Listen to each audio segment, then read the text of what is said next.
Let's take a look at how to connect your YouTube account in Minvo so you can start scheduling and publishing your videos from Minvo to YouTube. So once you're logged into Minvo, you're going to come to the top and you're going to click on the Social tab. Then on the left-hand side, you're going to select Accounts. Next, you want to click Connect YouTube and then Connect YouTube again. Here, you're going to select the Gmail for the account that you want to connect. Click Continue.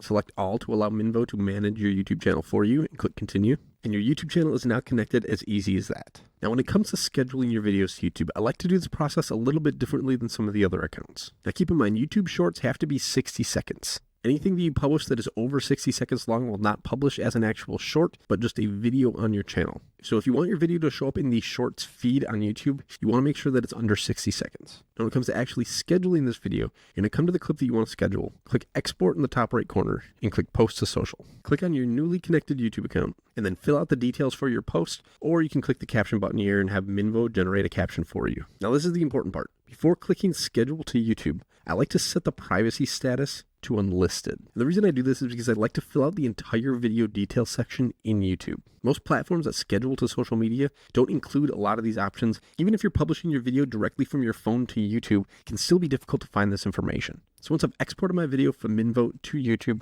I'll come into YouTube, fill out the additional details, and then I'll schedule it directly from YouTube itself. And even with this extra step, I still find that it's much quicker to schedule from Minvo to YouTube than downloading that video and manually re-uploading it later. And speaking of YouTube, make sure you subscribe to this channel for more Minvo tips and tricks.